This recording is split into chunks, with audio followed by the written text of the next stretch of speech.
கவலையின்றி சுவாசியுங்கள். உலகின் தலை சிறந்த மருத்துவர்கள் நுரையீரல் புற்றுநோய் சிகிச்சை அளிக்கிறார்கள்.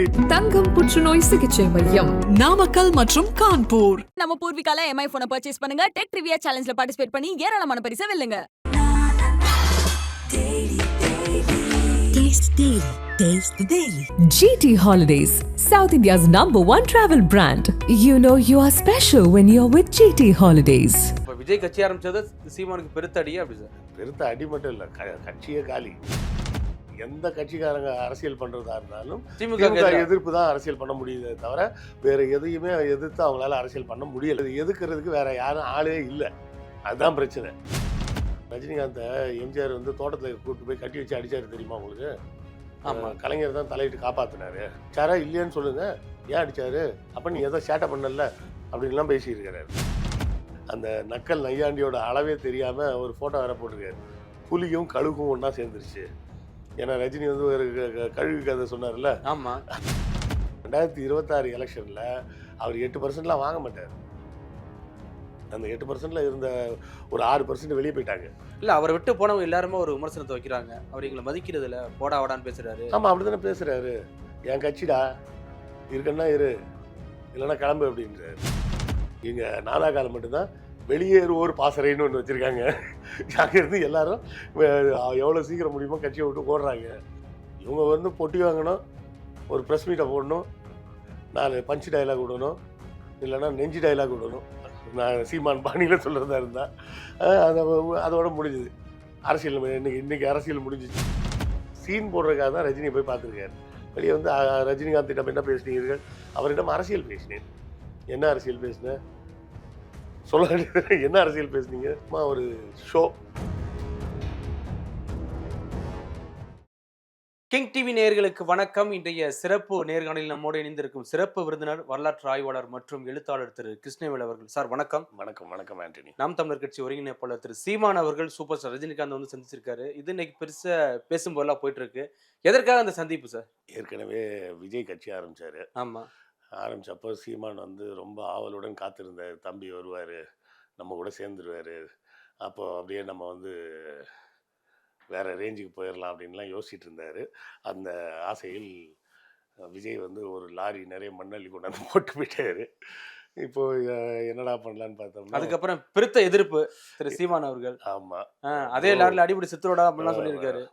நடு ரோட்டில் நிற்காதீங்க ப்ரோ, லாரியில் அடிபட்டு சித்துருவீங்க அப்படி இப்படின்லாம் வேறு பேசினார். அதை தொடர்ந்து பார்த்தோம்னா ஏற்கனவே அவரது கூடாரம் காலியாகி கொண்டே இருக்கிறது. ஒரு பக்கம் பல மாவட்ட செயலாளர்கள், பல நிர்வாகிகள் போகிறாங்க. நெல்லை, தூத்துக்குடி, கன்னியாகுமரி மாவட்டங்களில் டோட்டலாகவே நாம் தமிழர் கட்சி காலி, கூடாரம் மொத்தமாகவே காலி.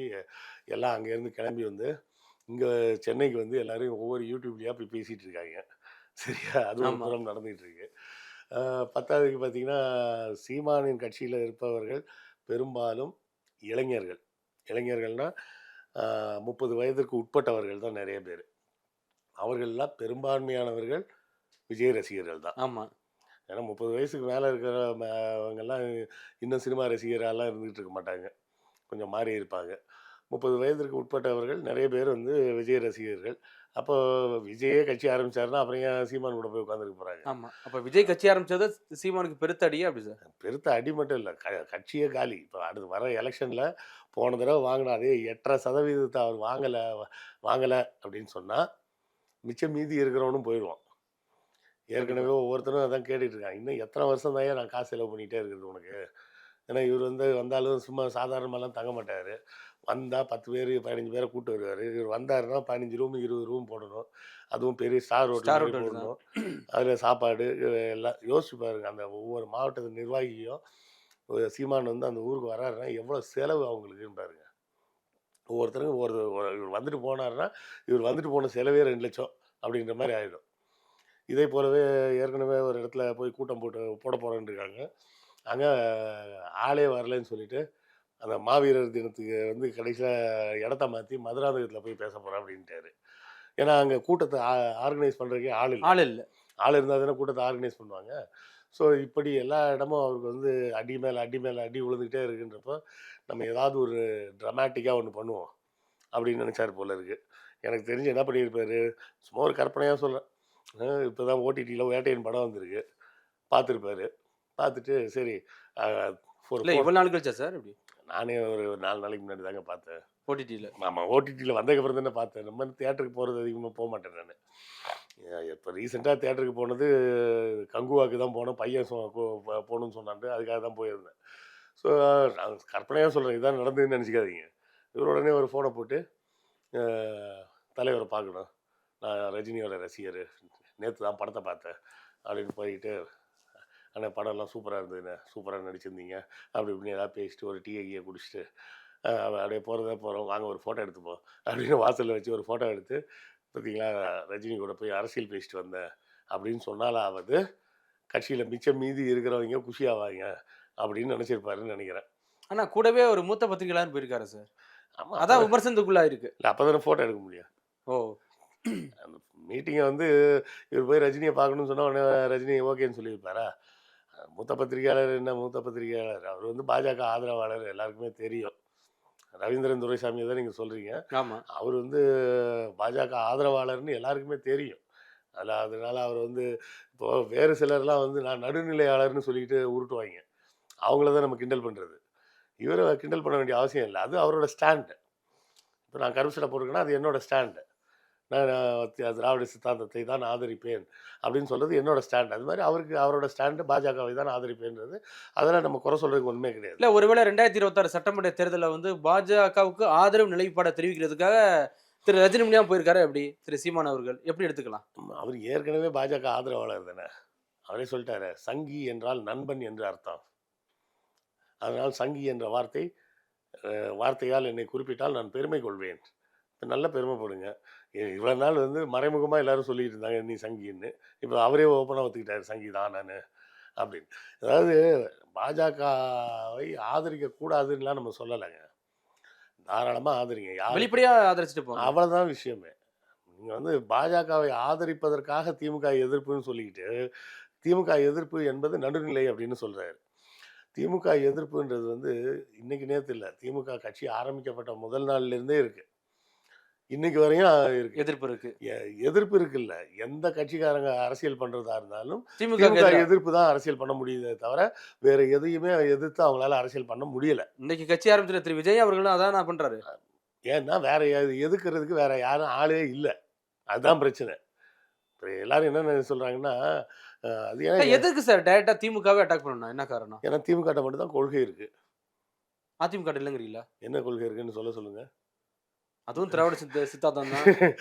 நாங்க அண்ணா வழியில் பயணிப்போம். ஆமா, அண்ணா நம்ம வாழ்க்கை அம்மா நம்ம வாழ்க்கைன்னு சொல்றாங்க. ஆமா, அது வந்து சித்தாந்தம் கிடையாது. அப்படி அதெல்லாம் ஒரு சித்தாந்தமா? கலைஞர் நாம வாழ்க அப்படின்னு சொல்லிட்டு அது ஒரு சித்தாந்தமா? மக்களுக்கு என்ன செய்வோம், நம்மளுடைய கோட்பாடு என்ன, திமுக கேட்டால் என்ன சொல்றாங்க, எங்களோட கொள்கை என்ன அப்படின்னு கேட்டால் சமத்துவம், எல்லோருக்கும் எல்லாம் கிடைக்கணும், தமிழகத்தின் மொத்த ஜிடிபியை 1 ட்ரில்லியன் எக்கானமியாக மாற்றுவோம். ஆமா, அப்படி இப்படி பல செய்திகளை சொல்கிறாங்களே, இதுதான் கொள்கைகள். அதிமுக என்ன கொள்கை இருக்குன்னு சொல்லுங்கள். அதிமுக கடந்த 10 ஆண்டுகளாக ஆட்சி செஞ்சாங்க. என்ன புதுசாக திட்டம் கொண்டு வந்தாங்க மக்கள்? கொள்கை இல்லாமல் கிட்டத்தட்ட 63 64 சீட்டு வாங்கினாங்க. இல்லை, போன 10 ஆண்டுகளில் அதிமுக என்ன செஞ்சுருக்காங்க மக்களுக்குன்னு சொல்லுங்கள். மக்களுக்காக என்ன திட்டங்களை புதுசாக செஞ்சு அது மூலமாக மக்கள் வாழ்க்கையை பலப்படுத்துனாங்கன்னு சொல்லுங்க பார்ப்போம். இல்லை ஒன்றுமே செய்யலைங்கிறீங்களா? அப்படி சார் என்ன செஞ்சாங்கன்னு சொல்லுங்கன்னு தான் கேட்குறேன் நான். இப்போ ஒன்றுமே செய்யாமல் எப்படி எதிர்க்கட்சி தலைவர் வந்து உட்காந்துருக்காரு? ஆமாம், அதனால தான் உட்காந்துருக்காரு எதிர்கட்சியில். அதனால தான் எதிர்கட்சியில் போய் உட்காந்துருக்காரு. முதல்ல அம்மா லேப்டாப்லாம் கொடுத்தாங்க, அதெல்லாம் இப்போ ஸ்கூலில் கொடுக்குறாங்களா? கிடையாது, எந்த ஸ்கூல்லையும் கிடையாது. கேட்டால் திமுக தான் வந்து அதை மறைச்சிட்டாங்க. திமுக எங்க நிறுத்துறாங்க? இப்போ கடந்த 10 வருஷத்தில் இவங்க நிப்பாட்டி 8 வருஷம் ஆச்சு. இவங்க இப்போ நிப்பாட்டில் 2002 நிப்பாட்டிட்டாங்க. சாரி, 2012 நிப்பாட்டிட்டாங்க. 2011 ஆட்சிக்கு வந்தாங்க, 2012 நிப்பாட்டிட்டாங்க. கிட்டத்தட்ட 12 வருஷம் ஆச்சு, யாருக்குமே அந்த லேப்டாப்லாம் கொடுக்குறதே கிடையாது.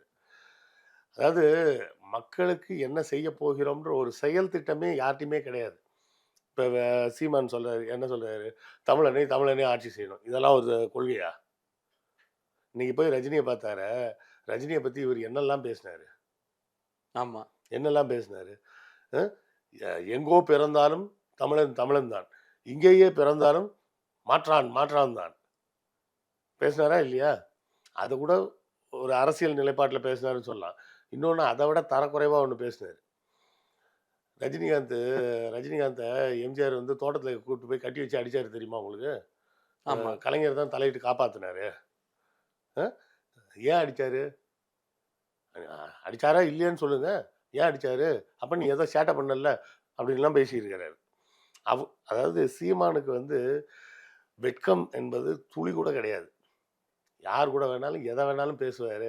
வாய்க்கு வந்ததை பேசுவார். எல்லாத்துக்கும் மேலே நான் ஒரு விஷயம் அடிக்கடி சொல்லுவேன். சாணி அள்ளுறதுக்கு படிப்பு எதுக்கு?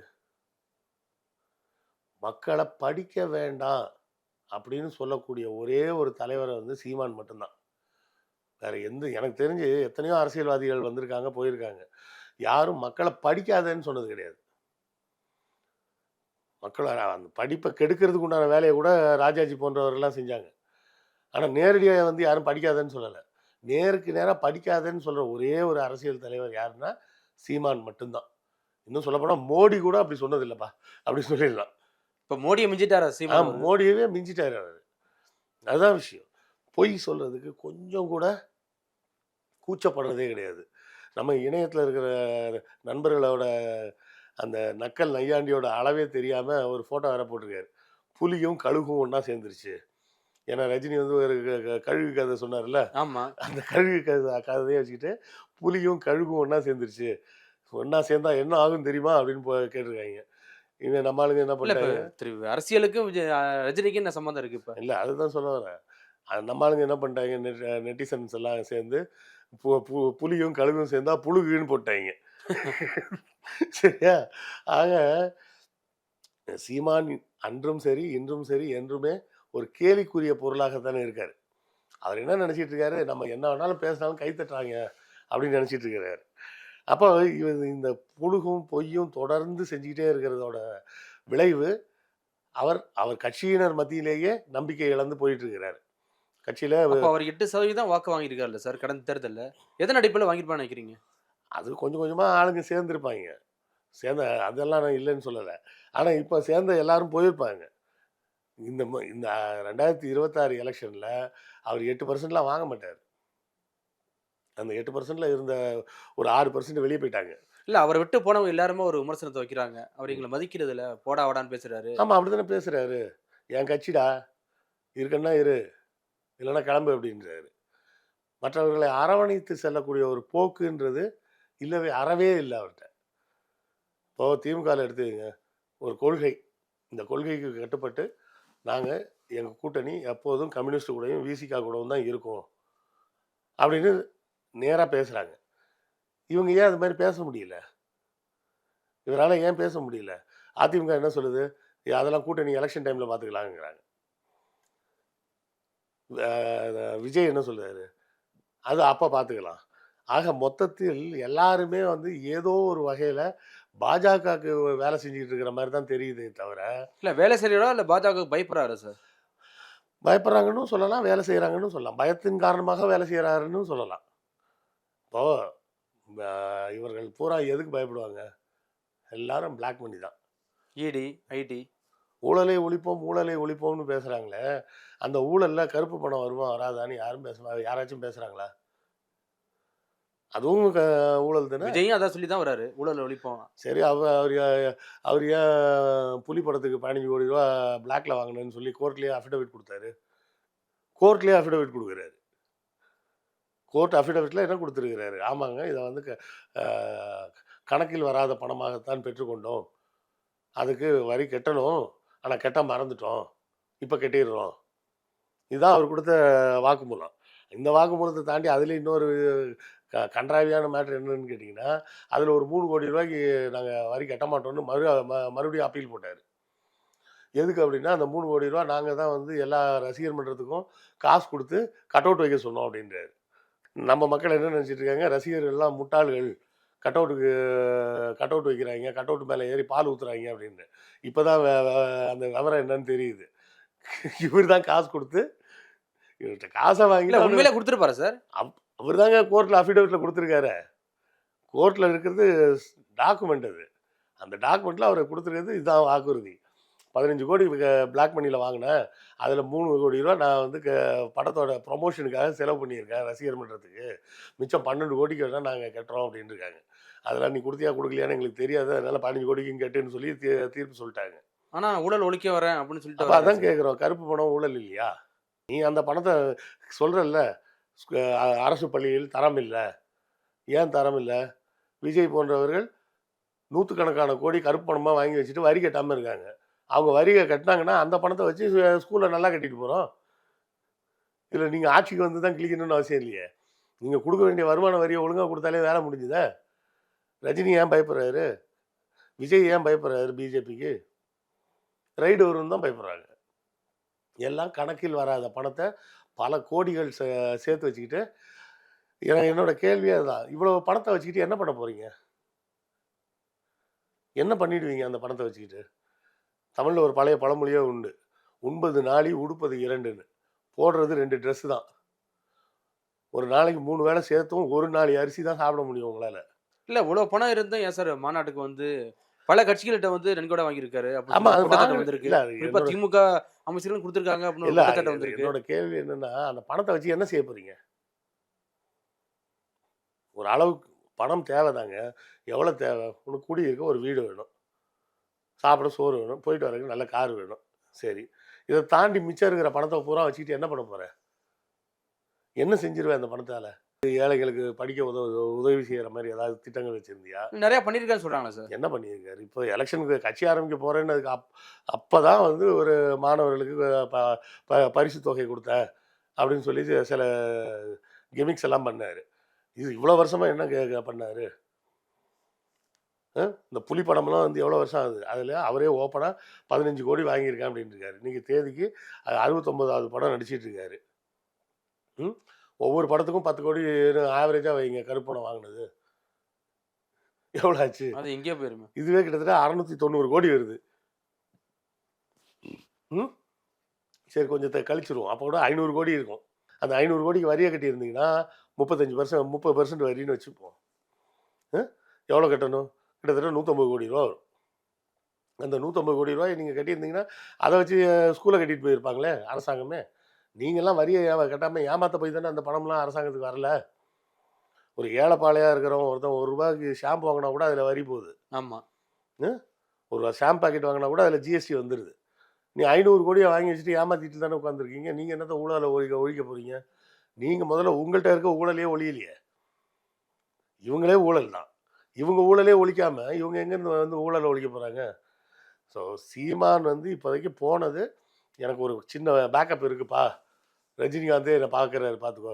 ரஜினிகாந்த் யார் போனாலும் பார்ப்பாரு. ஆமா, கடைசியாவோட திமுகவுடைய நூல் வெளியீட்டால கலந்துக்கிட்டாரு. ஆமாம், யார் போய் பார்க்கணும்னு சொன்னாலும் பார்ப்பாரு. என்ன ஒன்று அதில் வந்து ஒரு உள்குத்து என்னென்னா, அந்த பத்திரிகை பாஜக ஆதரவு பத்திரிகையாளரை கூட்டிகிட்டு போனது எதுக்குன்னா அப்போ தான் நியூஸ் ஆகும் அது அப்படின்னு. ஓ, ஒரு ஹைப்பை உருவாக்க நினைக்கிறாரு. ஹைப்புக்காக தான் கூட்டு போனது. எனக்கு தெரிஞ்சு ரஜினிகாந்த் வந்து மீண்டும் வந்து பாஜகவுக்கு ஆதரவு அந்த வேலையெல்லாம் செய்ய போகிறது கிடையாது. அவர் தெளிவாக புரிஞ்சுக்கிட்டாரு, நம்ம வந்து தேவையில்லாமல் போய் அரசியலில் சிக்கிக்க கூடாது அப்படின்னு தெளிவாக புரிஞ்சுக்கிட்டு அவர் விலகிட்டார். இவர் குதிச்சுருவாரோன்னு அதுக்கு முன்னாடி நம்ம குதிச்சுருவோன்னு கமலஹாசன் குதிச்சு மாட்டிக்கிட்டாரு. சரி, அதாவது நம்ம ஊருகளில் தான் நடக்கும். கிணத்துல போய் குளிக்கலாமாடா அப்படின்னு சொல்லிட்டு விறுவிறுன்னு வருவாங்க. இவன் குதிக்க போகிறான்னு அவன் அவசரமாக ஓடி போய் குதிச்சிருவான். அவன் கரையில் நின்றுட்டு சரி நான் குளிக்கல, நான் வீட்டுக்கு போகிறேன், அவன் போயிடுவான். சரியில்லை. அந்த கதையாக சிக்கினவர் தான் கமல். இப்போ விஜய் அதே பணியில் இப்போ விஜய் அவர் வந்திருக்காரு. நம்ம விஜய் இடத்துல அதே மாதிரியே வந்திருக்கிறாரு. அந்த புசி ஆனந்த் வந்து என்னவோ உலகமகா அறிவாளி, அவருக்கு தெரியாத அரசியலே இல்லை அப்படின்னு நினச்சிட்டு வந்திருக்காரு. அவர் ஒரே ஒரு தடவை எம்எல்ஏவாக ஜெயித்தவர் பாண்டிச்சேரியில். பாண்டிச்சேரினா மொத்த பாண்டிச்சேரிலாம் கிடையாது, அந்த புசின்னு சொல்கிறாங்களா, அது என்ன புசின்றது மொத்தமாக ஒரு 4 தெரு சேர்ந்தது தான் அந்த ஏரியா. அது சரியா ஒரு 4 தெரு. நம்ம இங்கே சொல்கிற மாதிரி எம்எல்ஏ தொகுதினா பெருசாலாம் இருக்காது. மொத்த பாண்டிச்சேரியா அவ்வளோ நம்ம சென்னை சைஸே இருக்காது. ஆமாம், சரியா? அப்போ அந்த ஆளுக்கு என்னவோ அரசியல் தெரியுன்ற மாதிரி அவரை கூட்டி கொண்டாந்து வச்சுக்கிட்டு சிறுபிள்ளைத்தனமாக இருக்குது அவரோட அரசியல் பூராமே. அந்த 26 தீர்மானத்தை மாநாட்டில் சொல்லியிருக்க வேண்டியது தானே. கண்டிப்பாக. அதை விட்டுட்டு அங்கே வீராவேசமாக வசனம் பேசிவிட்டு அதுக்கப்புறம் வெளியே வந்து திருப்பி இதை கொடுக்குறாரு. அங்கே பேச வேண்டியது அது, மாநாட்டில் பேசுனது தான் ப்ரெஸ் மீட்டில் பேசியிருக்கணும். ரெண்டுத்தையும் மாற்றி மாற்றி செஞ்சுக்கிட்டு அவர் ஒரு கோமாளித்தனமான ஒரு அரசியல் பண்ணிகிட்டு இருக்காரு. இப்போ சீமானோட பயமே என்னன்னா, எல்லாரும் சீமானுக்கு ஆள் இல்ல, இது இல்ல, பலம் இல்ல, பலம் இல்லன்னு பேசிட்டே இருக்கிறாங்க. அட்லீஸ்ட் நமக்கு வந்து ஒரு பேக்கப் இருக்கு அப்படின்னு ஒரு சீன் போடுறதுக்காக தான் ரஜினிய போய் பார்த்துருக்காரு. வெளிய வந்து ரஜினிகாந்திடம் என்ன பேசினீர்கள்? அவரிடம் அரசியல் பேசினேன். என்ன அரசியல் பேசினேன்? சொல்ல வேண்டியது என்ன அரசியல் பேசுனீங்க? அவர் அரசியல்வாதி கூட கிடையாது. ம். ஸோ இது பூரா சும்மா ஒரு ஷோ. ஷோ காமிச்சு தன்னோட இருக்கக்கூடிய கட்சி மிச்சம் மீதி இருக்கிறவனும் போயிடக்கூடாது அப்படின்ற நோக்கத்தில் தான் நடத்தப்பட்ட ஒரு சந்திப்பு. சந்திப்பு. ஸோ அப்படிதான் இத பார்க்க முடியும். அதற்கான சந்திப்பு தான், வேற ஒண்ணும் கிடையாது. வேற ஒண்ணுமே இருக்க முடியாது. ஏன்னா ரஜினி ஆக்டிவ் பாலிடிக்ஸ்லலாம் கிடையாது. சீமான் ஆக்டிவ் சினிமால கிடையாது. சரியா? ரஜினி சினிமால ஆக்டிவா இருக்காரு. அரசியல்ல கிடையாது. இவரு அரசியல்ல தான் இருக்காரு. சினிமால கிடையாது. அப்ப இவங்க 2 பேரும் சந்திக்கிறதுக்கு எந்த விதமான முகாந்திரமும் கிடையாது. அப்ப எதுக்கு இல்ல ஒருவேளை ரஜினி ரசிகர்களை பெறுவதற்காக கூட போயிருக்கலாம்ல திரு சீமான் அவர்கள். ரஜினி ரசிகர்கள்லாம் ஒரு பக்கம் நீங்க வயசாயிருச்சுங்க. சொல்ற மாதிரி விஜய் ரசிகர்கள் ஒரு பக்கம் இல்ல இருக்காங்க. ரஜினி ரசிகர்கள்லாம் வயசாயிருச்சு. நெறைய பேர் செத்து கூட போயிருப்பாய்ங்க. சரியா? இப்போ உள்ள ரஜினி ரசிகர்களுக்கு ஆவரேஜ் வயசுன்னு எடுத்தீங்கனாலே ஒரு 55 வயசு இருக்கும். ஆமா. சரியா? இப்ப என்ன ரஜினி ரசிகர்லாம் 20 வயசு, 25 வயசுலயா ரஜினி ரசிகரா இருக்காய்ங்க?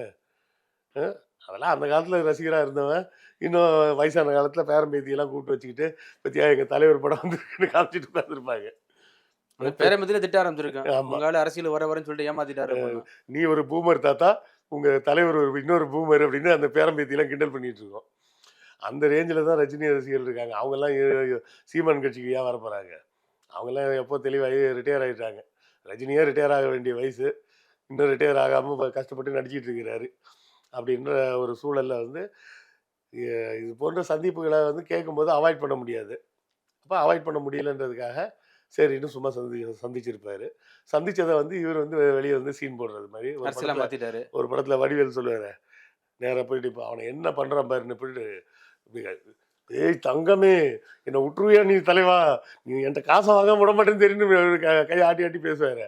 அது மாரி போய் இவரு பேசிட்டு வந்திருக்கிறாரு. பேசிட்டு வந்து "பாத்தீங்களா நான் ரஜினிட்ட அரசியல் பேசிட்டேன். ரஜினியோட ஆதரவு எனக்கு தான்" அப்படின்னு கூட இருக்க தொண்டர்களுக்கு தான் அந்த சீன். தம்பிகளுக்கு. தம்பிகளுக்கு தான் அந்த சீனு. பார்த்துட்டு தம்பிகள் வந்து பரவால்ல ரஜினியே இவருக்கு ஆதரவு, நம்ம தலைவருக்கு ஆதரவு அப்படின்னு நம்ப வைக்கலாம் அப்படின்னு முயற்சி செஞ்சிருக்கிறாரு. நம்புனாங்களா இல்லையான்னு தெரியல. ஏன்னா இவர் சந்திச்சுட்டு வந்த கொஞ்ச நேரத்திலேயே டிவில இன்னொரு நியூஸ் வருது. நாதாகாவில இருக்கக்கூடிய இன்னொரு மாவட்ட செயலர் இருக்காரு. இன்னொரு மாவட்ட செயலர் வெளியே கிளம்புறாரு. டெய்லி யாராவது ஒருத்தர் வெளியே போயிட்டே இருக்கிறாங்க. என் ஃப்ரெண்டு தான் ஒருத்தர் சொல்லுவார். மற்ற கட்சியிலலாம் வந்து மருத்துவர் பாசறை, வக்கீல் பாசறை, மாணவர் பாசறை இப்படிலாம் இருக்கும். இங்க நாதாகால மட்டும்தான் வெளியேறுவோர் பாசறைன்னு ஒண்ணு வச்சிருக்காங்க.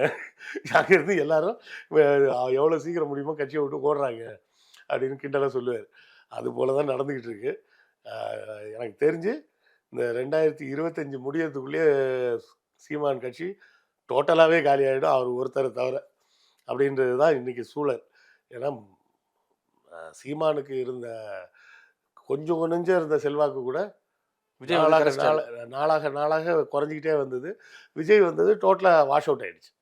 இது நம்ம தமிழக அரசியல் சூழல்ல பார்த்தீங்கன்னா, இது போல ஒவ்வொருத்தரும் ஒவ்வொரு சீசனுக்கு வருவாங்க. அப்படி முதலில் வந்தவர் தான் ஐயா மருத்துவர் ராமதாஸ். அதிமுகவும் இல்ல, இது அதிமுகவும் இல்ல, திமுகவும் இல்ல அப்படின்னு சொல்லிட்டு வந்தார். அப்புறம் அவர் காணாம போயிட்டாரு. அப்புறம் விஜயகாந்த் வந்தாரு. அப்புறம் அவரு காணாம போயிட்டாரு. அப்புறம் ரஜினிகாந்த் வர்றேன்னாரு. அப்புறம் வரவே இல்ல. அப்புறம் கமல் வந்தாரு. அப்புறம் நடுவுல சீமான் வேற வந்தாரு. இப்ப விஜயும் வந்திருக்காரு. இப்ப விஜய் வந்ததுனால சீமான் போயிருவாரு. அப்புறம் கொஞ்ச நாள் கழிச்சு விஜய் போயிடுவாரு. தமிழக அரசியல் என்பது 2டே கட்சி தான். டிஎம்கே, ஏடிஎம்கே தான். வேற யாரும் இங்க வரவும் முடியாது. அதற்கு உண்டான கட்டமைப்பை முதல்ல உருவாக்க முடியாது. இல்ல வரவும் விட மாட்டாங்களா சார்? இல்ல உருவாக்க முடியாது. அந்த கட்டமைப்பு வந்து ஒரு நாள்ல உருவான கட்டமைப்பு இல்ல. புரியுதுங்களா? திமுக 49ல தொடங்குறாங்கன்னா, அவங்க ஆட்சிக்கு வந்தது 67ல தான் ஆட்சி பிடிக்கிறாங்க. 52 எலக்ஷன்ல கூட அவங்க நிக்கல. அப்புறம் 57ல நிக்கிறாங்க, 62ல நிக்கிறாங்க, 67ல நிக்கிறாங்க. அதுலயும் 2வது தேர்தல் 62ல கலைஞர் ஒருவரை தவிர மீதி எல்லாருமே தோத்துட்டாங்க. கலைஞர் தான் 2 எலக்ஷன்லயும் ஜெயிச்சது. ஆமா. அதுக்கப்புறம் தான் வந்து கிட்டத்தட்ட ஒரு 18 வருஷம். ஆமா 18 வருஷம் வந்து வேலை செஞ்சிருக்கிறாங்க. ஒவ்வொரு தெருவுக்கு ஒரு திமுக தொண்டர் இருப்பார். அந்த அளவுக்கு ஒரு செட்டப்பை கிளை உருவாக்குறது. கழகம் ஆரம்பிச்சு இன்னைக்கு மாவட்ட செயலாளர் வரை இருக்காங்கல்ல. அப்போ அந்த ஒரு இன்ஃப்ராஸ்ட்ரக்சர் அப்படிங்கிறத உருவாக்குறதுக்கே டைம் ஆகும். அந்த இன்ஃப்ராஸ்ட்ரக்சரே இவங்கெல்லாம் உருவாக்குறது இல்லை. இவங்க வந்து பொட்டி வாங்கணும், ஒரு ப்ரெஸ் மீட்டை போடணும், 4 பஞ்ச் டைலாக் விடணும், இல்லைன்னா நெஞ்சு டைலாக் விடணும். நான் சீமான் பாணியில் சொல்கிறதா இருந்தால் அதை அதோட முடிஞ்சுது. அரசியல் இன்னைக்கு அரசியல் முடிஞ்சிச்சுன்னு வீட்டுக்கு போயிட வேண்டியது. ஸோ இது வந்து சீமான் எக்ஸிட் ஆகக்கூடிய ஒரு ஃபேஸ்க்கு வந்துட்டார். 2026 அவரால் வேட்பாளர் நிப்பாட்டுறதுக்கு கூட முடியாது. முன்னாடியாவது வேட்பாளர்லாம் நிப்பாட்டிட்டு இருந்தார். இனிமேல் 2026 வேட்பாளரை நிறுத்துவதற்கு கூட அவர்கிட்ட ஆள் இருக்காது. எவ்வளோ நாள் தான் ஏமாந்துகிட்டே இருப்பாங்க.